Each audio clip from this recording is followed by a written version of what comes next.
Rahim. Assalamu alaikum students. We will read the unit number 2 topic our past. Pakistan is our homeland. We know that it has 4 provinces and Punjab is one of them. In this lesson we will learn about the history of Punjab. Punjab has been the origin of civilization from time immemorial. It has been ruled and invaded by various empires and races like Aryans, Persians, Greeks, Egyptians, Afghans and Mongols. The word Punjab is made of two Persian words, i.e. Panj and Ab. Panj means 5 and Ab means water. That is why it is called Punjab, meaning the land of 5 rivers. The total area of Punjab is 2,33,45 square kilometers. According to the population, Punjab is the largest province of Pakistan. Lahore is the capital of Punjab since its olden time. Some other important cities in the province are Faisalabad, Sialkot, Multan, Gujranwala and Rawalpindi. The map of Punjab is shown below. In this lesson we will learn about the history of Punjab from the civilization of Harappa. Civilization is defined as a state of human society that is very developed and organized in knowledge, trade, government, arts, science, customs, lifestyle and language. Events that occurred before the birth of Hazrat Isa or the Christ are represented as a BC before Christ, and those occurring after Christ are represented as AD Anno Domini.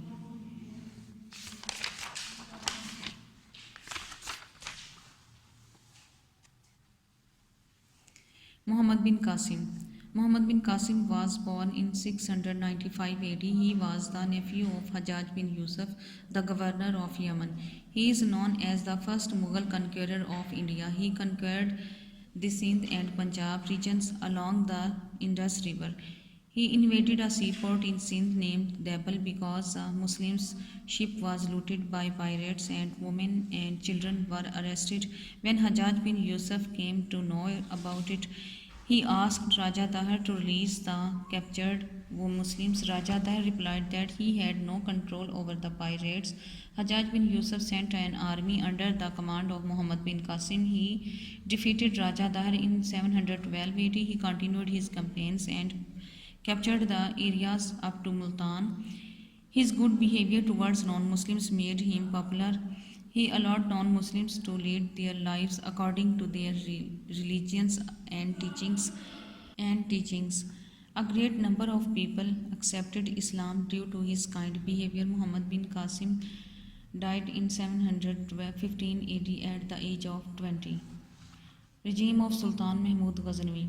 Sultan Mahmud Ghaznavi was born in 971 AD in Khorasan, Afghanistan. His father's name was Amir bin Mansur Subakhtagin. He was the ruler of Ghazni. After the death of his father, he took control over Ghazni in 997 AD and conquered Kandahar. Sultan Mahmud Ghaznavi attacked the India subcontinent 17 times successfully and returned with great victories. After the conquest of Multan and Lahore, Mahmud made Punjab a part of his empire in 1021 AD. He appointed Malik Ayaz as his slave as a governor here. Ghazni and Lahore became the centers of learning and culture. During his reign, Muslim saints arrived in Punjab. Hazrat Ali bin Usman Hajwiri Rahmatullah, commonly known as Data Ganjbakhsh, also came to Lahore during the rule of Mahmud Ghaznavi. As a result of his teachings, a large number of people embraced Islam. Thus, Mahmud established a strong Muslim empire which lasted for hundreds of years. He died on 30 April 1030 AD. The era of Mughal Empire. Zahiruddin Babur was the first Mughal king in the subcontinent. He defeated Ibrahim Lodi in the Battle of Panipat in 1526 AD and founded Mughal Empire. Humayun, Akbar, Shah Jahan, Jahangir and Aurangzeb Alamgir are the famous kings of Mughal Empire. Mughals ruled the subcontinent from 1526 to 1857 AD. During this era, Mughal emperors built many historical buildings, gardens, and forts. The Lahore Fort, Bashahi Masjid, Shalimar Gardens, and Jahangir's tomb are in Lahore, Punjab. Sher Shah Suri. Farid Khan was the real name of Sher Shah Suri. He defeated second Mughal Emperor Humayun and occupied the throne of Delhi. The era of Sher Shah Suri was very short, but it is called the golden era of subcontinent. Under his rule, the subcontinent made great progress in different fields. He introduced the best system of administration. He introduced many reforms which were beneficial for the common man. The reforms